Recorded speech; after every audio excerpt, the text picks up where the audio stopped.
Hello, everyone. Good evening from here. It's late at night.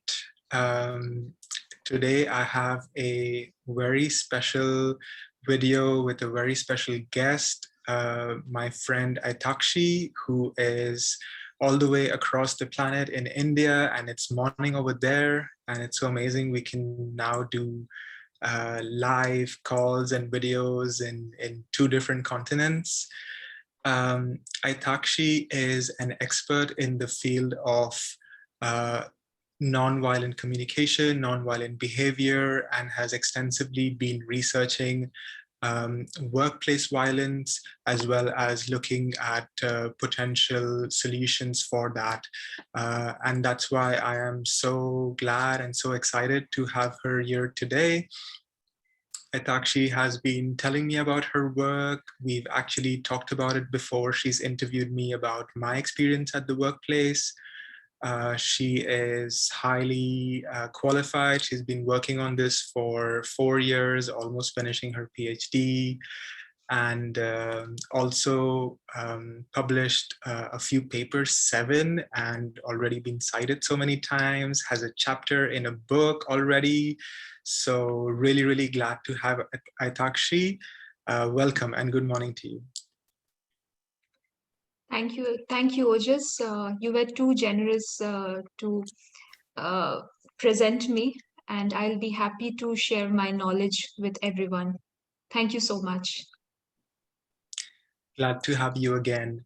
So can you tell us a little bit about your work and what got you interested in this work? So I'm working in the area of workplace violence and non-violence since the year 2017, and in my journey, I have realized what is workplace violence and what is the need to research on non-violence. So these two were primarily my main research areas so far.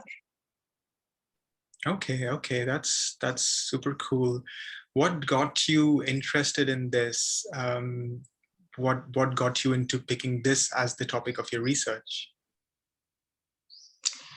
So it has two aspects of it. I would say both personally as well as professionally. So we see violence almost every day in our lives, in a very overt or in a very covert ways. And I must say that I have also been a victim of violence where I couldn't know, where I didn't know what to do, how to break this spiral of violence. At workplace also, every day we see violence happening in very subtle ways, which we are not able to identify at times. And I feel that if we do not timely identify the cause of violence, it may spur into a very dangerous situation. At times, you see there are instances of homicides happening everywhere, and the major cause of those workplace homicides are mainly because the subtle violence was not contained on time. So that made me delve deeper in understanding what causes violence, both subtle violence as well as violence that are very overt, and and what can be an alternate mechanism through which we can contain the causes of violence. Yes. Okay, that's really interesting. Thanks for sharing, by the way. I really liked how you were able to bring your personal journey into your passion and into your work finally. um, and also what you mentioned about subtle violence leading to something like homicide. I know we discussed this a little bit earlier as well. I was really shocked that things can escalate so much. And I know that you're in particular focusing on workplace violence. So can you tell us a little bit more about the different forms that workplace violence takes? Yeah. So, first of all, I would like to get back to the definition of workplace violence, which was very concretely defined by the International Labour Organization, which says that workplace violence comprises of both physical violence as well as psychological violence. So the homicides Okay. part is what is at the tip of the iceberg, is what constitutes the physical violence. But the seed of violence was implanted much before, which we do not see in the beginning. And that psychological violence can take several forms, such as it can be in the form of workplace bullying, it can be in the form of subtle sexual harassment, it can also be in the form of ostracizing an employee, also playing politics against an employee, um, and it can also take the form of subtle incivilities, that we at times fail to see. And most of the times what happens is an employee remains quiet, they don't report it on time, or rather they don't address it on time, and that creates a lot of psychological imbalances in the employees' minds. And if that is not addressed on time, it can escalate to a very serious assault or homicide that we see in the form of physical violence. So ILO, and hence ILO has very beautifully captured the holistic definition of workplace violence, which includes both physical as well as psychological violence. Yes. Right. Yeah. Thank you for bringing us to that definition and really explaining how it plays out and how the physical as well as psychological violence are interconnected, and how one can lead to another. I think a lot of the things that you mentioned sound very familiar to me, either personally or what friends have narrated in terms of having some preferences or biases at work, or as you said, politics, even things like sexual harassment, whether it's overt or subtle. Um, is there something that you have experienced either directly or in your research? Oh yeah. Uh, I have recently interviewed almost 30 respondents, and Wow. from various sectors. And prior to that, I have surveyed around 400 employees in India across several sectors, such as banking, financial, education. Then we had IT sectors as well. And these employees were both from the public organizations as well as the private organizations in India. I mean, so far I didn't have an opportunity to study culture, to make the cultural comparisons. But in India, there are several narratives of workplace violence, and especially people who are working as a white collared employee, they face violence almost every day. They face psychological violence almost every day. And uh, and this data is also corroborated by the Bureau of Labor Statistics report, which says that almost 21,000 employees go through psychological traumas at workplace almost every day. So Wow. so you can imagine the kind of seriousness that workplace violence has. And I still don't understand why businesses are not keeping it on their radar. Even the recent Forbes article, where it was highlighted that the most affected sectors in USA are the healthcare and the social services sectors, where people get assaulted almost every day. I mean, the total number would be approximately 500 or so, where they face assaults almost every day.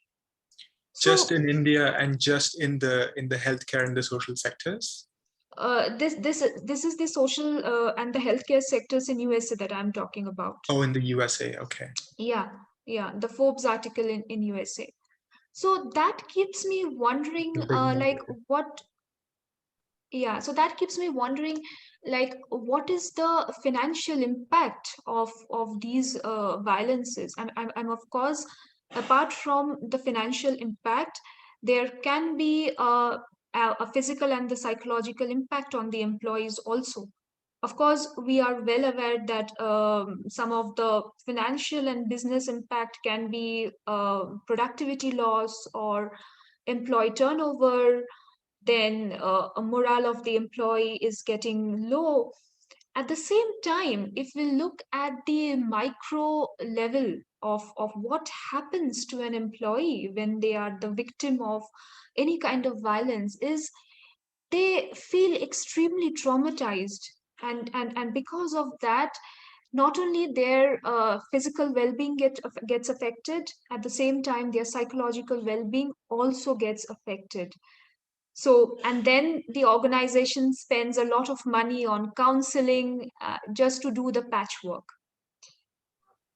You Okay. understand? Yeah. Yeah, yeah, yeah. Thank you so much for sharing this. This was a really deep insight into what's actually happening, that it's prevalent, all over the world. A country like US, which boasts itself to be, the most productive and has the largest corporations. And as you mentioned, that it's so rife over there, that every organization has complaints about this, and the various levels at which it affects the individual as well as the organization. And I like how you kind of gave us the bigger picture of how it can affect the organization, not just the individual. And it really shows how passionate you are about this subject, and how well researched you are as well. So thank you once again. So I guess naturally the question would be, like, how do we fix this? Like, is there a remedy for this? Yeah. Of course, Ojas, we do have a remedy. And if I have to tell you upfront, I mean, if you just type in Google about the Occupational Safety and Health Hazards website, which is abbreviated as OSHA, you will see a 53-page long guidelines on workplace prevention and workplace prevention and the training methods. However, the gap in such document is, as Forbes article have also pointed out, that there is no obligation both on the employee and the employer to follow those guidelines. There is no moral obligation. So that itself doesn't close the gap of how violence can be contained. So what I am researching on is an alternate method of containing violence at workplace, where we can diffuse the negative spiral of violence that keeps on happening every day. Okay. And yeah, and my research is primarily on these nonviolent response methods, which actually helps to break the negative spiral of violence and come up with a alternate solution of responding to a violent situation. Okay.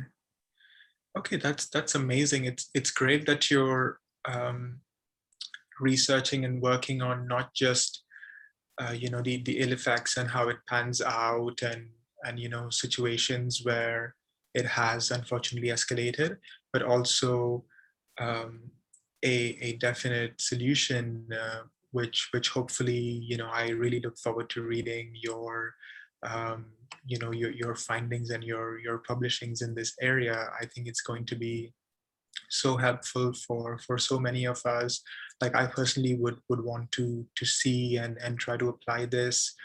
um, you mentioned this paper, this 53 pages long document, and obviously, having a guideline is one thing, but having some, really bite-size solutions that you can actually implement on a day-to-day basis at the workplace, I feel that's going to be so helpful for for individuals as well as organizations, and for people watching this video as well.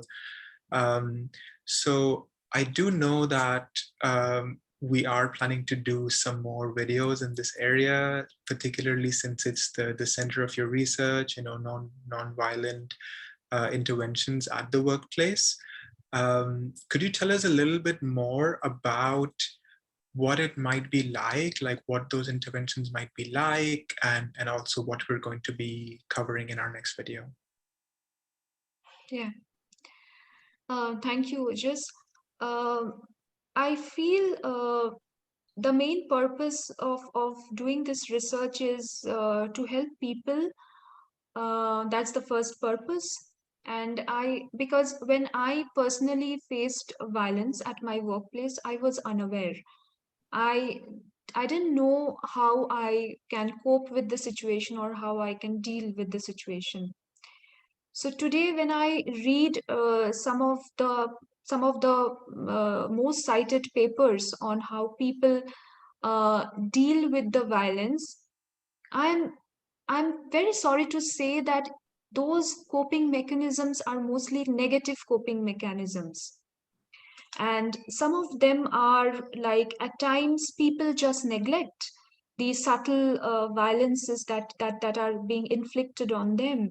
They just neglect, or sometimes they adopt retribution strategies which may turn out to be again very hostile for themselves as well as for their counterparts or for their opponents. Right. At at times they also reluctantly accept what is happening around them, uh, and and that actually forms a kind of that actually forms the kind of, I would say, anger inside their mind, like they feel, and also a feeling of helplessness is being created in their mind. It really doesn't help. It really doesn't help.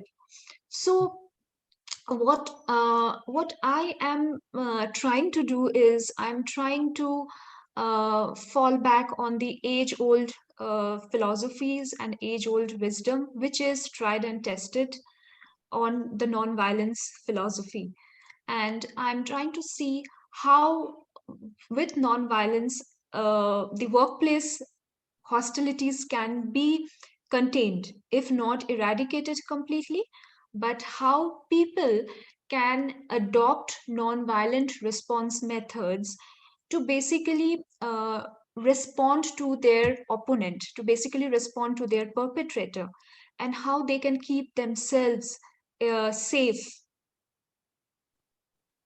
Okay.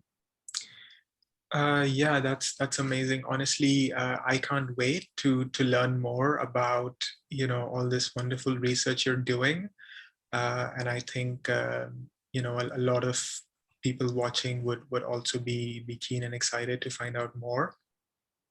I think this ties in very well with a very common topic these days of nonviolent communication and nonviolent behavior, and especially how it can apply to the workplace. It's so relevant. So I just want to say thank you so much I for want to joining. add one thing, Ojas, to this conversation, and I feel it is important for everyone to know. Yes, please. Uh, yeah. So, nonviolent communication is a framework. It's a different philosophy, and nonviolent response methods that I'm trying to build up. It is mainly drawn from the real workplace examples, from the people that I have interviewed, from the people that I have surveyed. So I would just like to add that nonviolence communication, which you have been using in your in this interview, it is a framework which was developed by Marshall Rosenberg, and it has got four pillars of nonviolence communication. And of course, it is a very effective tool. However, it is very effective tool to for resolution of conflict. However, this is a cog in a wheel of nonviolence. Okay. Okay. So your research goes much deeper than just the 4 pillars of nonviolent communication. That's right. Yeah. Okay, that's even better. And thank you for correcting me. After all, you're the expert in the field, and I am learning more as I speak to you. Um, and it's it these are some of the tools and the insight that I wish I had, and I'm going to take away in my work as well. So thank you once again. I know that you do have a time limit right now, and I know that you have kindly agreed to do another video as well. I'm really looking forward to that. Um, I'm definitely going to get that Forbes article from you. Read it for myself as well as share it with everyone. And I would say, if anybody has any questions and would like something in particular to be covered in the next video, please share it as a comment, and we will do our best to incorporate it as well. Any closing words, Ayatakshee? Um, the only thing is that I look forward to share my learnings and my findings with the audience, so that it helps everyone working in it helps every working professionals. Yeah. Awesome. Thank you. And thank you for doing this. Thank you for being here. And thank you all for watching, and hope to see you all in the next video. Thank you. Bye for now. Have a good day.